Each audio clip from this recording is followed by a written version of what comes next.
Hello and welcome to a special news report by FLO Components.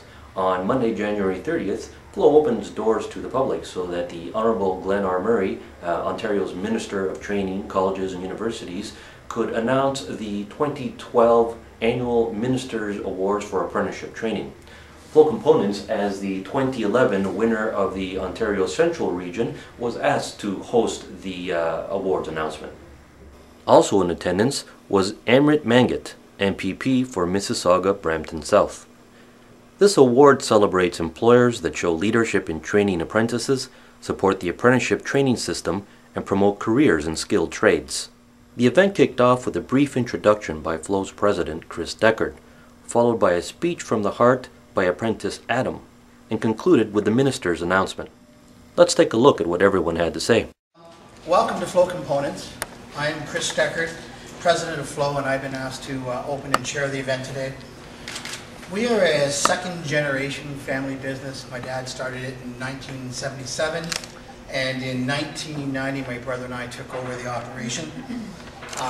In May of this year we're going to be hitting 35 years of what we call meeting customer needs better. We specialize in lubrication practices. We help leading companies in Ontario reduce unscheduled downtime, increasing productivity. And that's an important issue in this day and age because competing on the world market, productivity is a leading indicator of commercial success. According to most bearing manufacturers, 53% of unscheduled bearing failure, which causes downtime, is due to lack of lubrication. And so we've taken this opportunity to focus in that area and help our customers improve their productivity. Our primary business is selling and assembling automatic lubrication systems.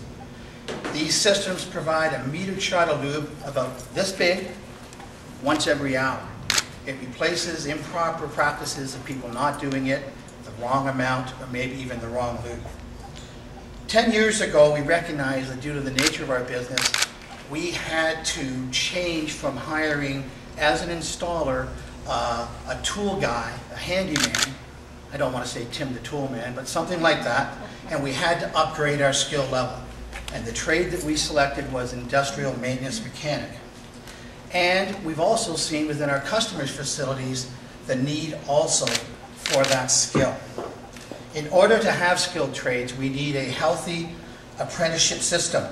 And this benefits just not us, the business, but it also benefits the individuals who take on those trades. And I think that is a nice segue into our next speaker, Adam Madot, a second-level apprentice with FLO Components.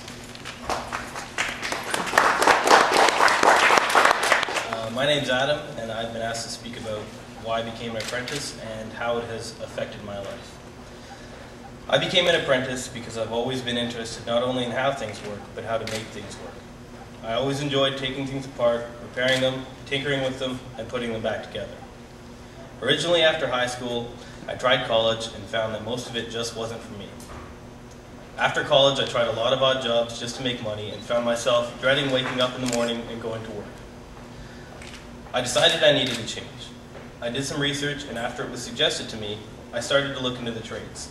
While many of them caught my eye, there was only one that really stood out for me. As I read the description of what a millwright does, I knew immediately it was what I was looking for. I enrolled in a pre-apprenticeship and have never looked back. I recently finished my second block of training at Conestoga College, and I'm still very excited to be doing what I'm doing. I no longer feel like I'm just coasting through life, but instead that I am in control of it. Being in this trade and working here at FLO Components have really helped me achieve many of the goals I have set for myself, and I know that I will continue to do so. Working here has really given me a lot of perspective on the industry as a whole. I don't think I could have gotten that anywhere else but FLO Components. Because of the diversity of the work being done here, I feel that I'm getting the best apprenticeship I could. Also, the opportunities given to me along with the people I work with are a large part of why I enjoy working here.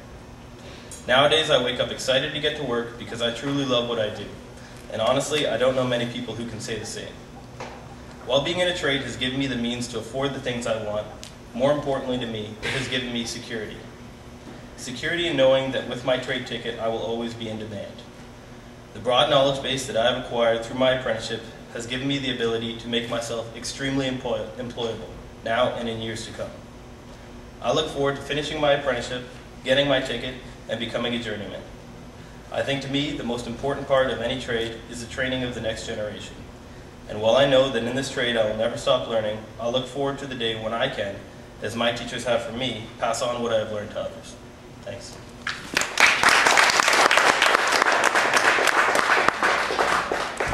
Thanks very much, and thanks, Chris, for hosting us today, and on your win last year as you won the Minister's Award for Apprenticeship last year, and which is part of the reason we're here to announce, and I'll get into the details of that in a second.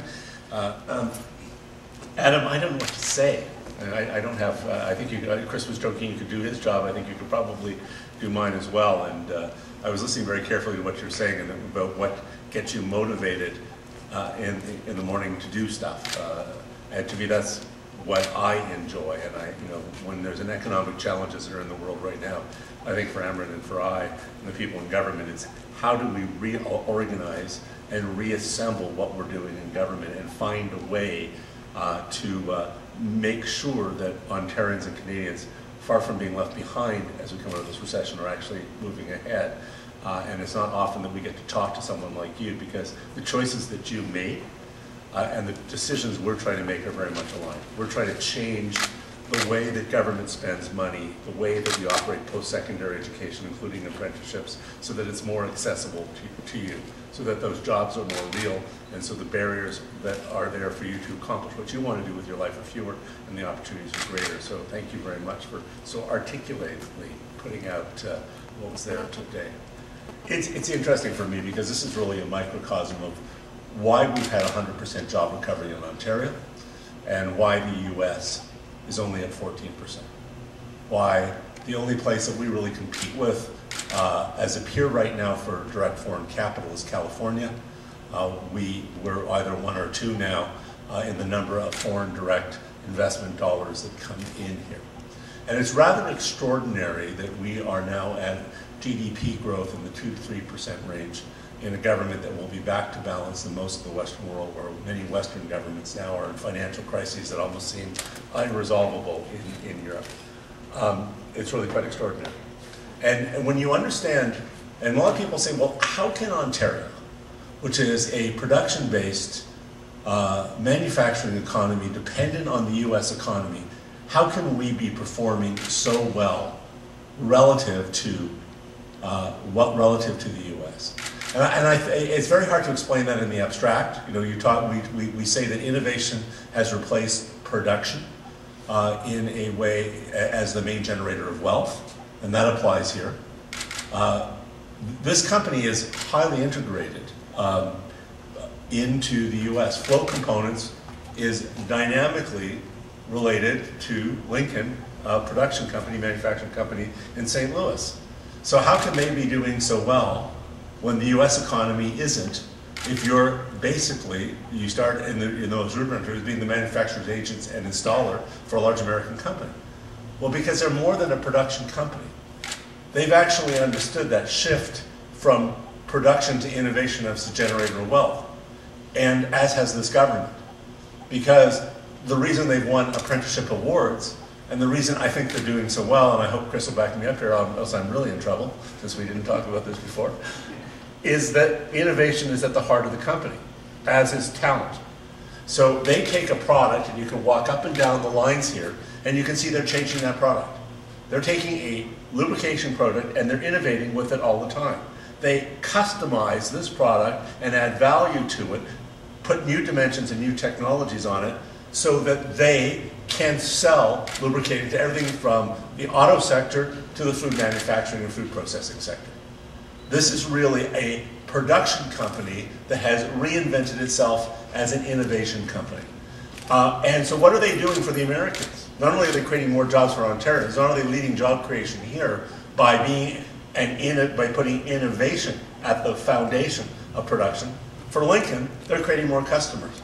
They're taking Lincoln's manufacturing product out of St. Louis, helping the folks in St. Louis by diversifying that. And dare I say, this isn't lost on Lincoln, that they're opening up new markets and new opportunities here in Ontario. So there are more people that can now use this technology. And what are they doing for all those other companies in food processing? What are they doing for the auto sector? They're making those companies more innovative themselves. They're not just selling them a product, they're selling them an innovation that reduces their costs, that improves the durability of their products, that reduces the cost of their production line by creating value. We have to transform ourselves from not just being a production economy, but being an innovation economy. So that means talent. Where does innovation come from?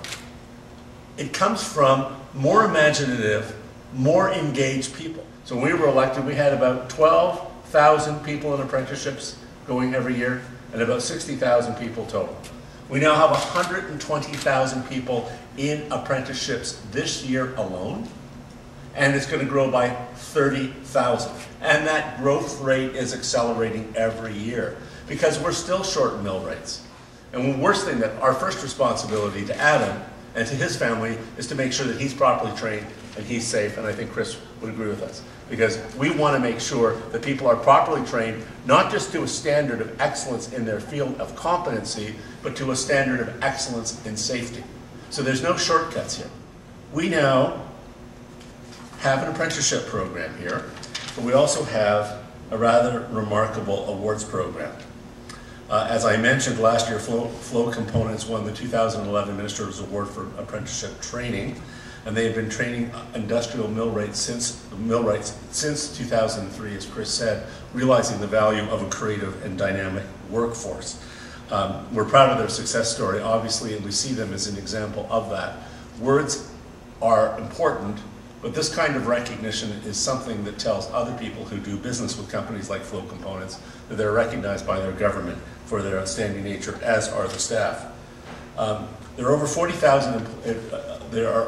over 40,000 employers in Ontario right now which have apprenticeship training programs. Of that, every year, we only recognize 4.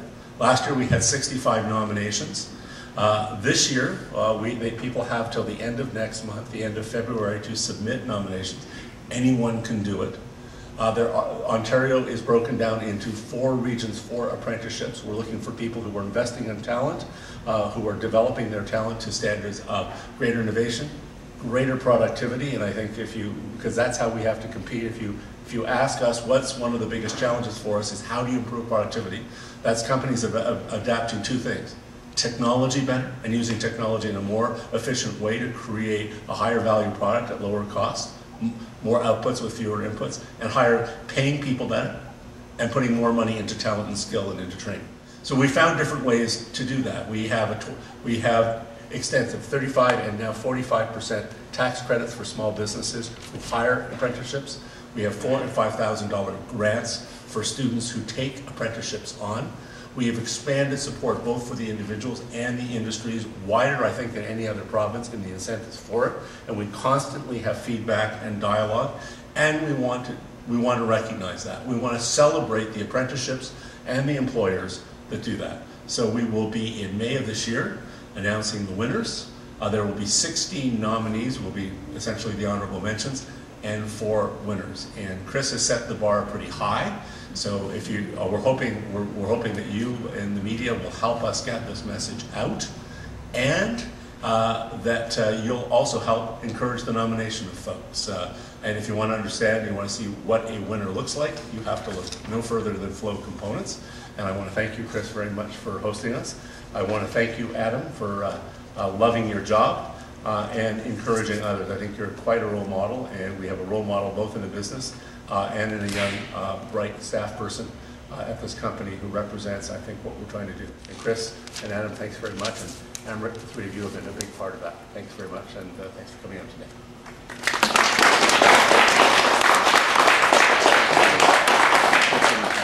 For more information on this award and how to nominate an employer in your community, check out the What's New page on our website, FLOComponents.com. We hope you've enjoyed this special news report. Until next time, thanks for watching.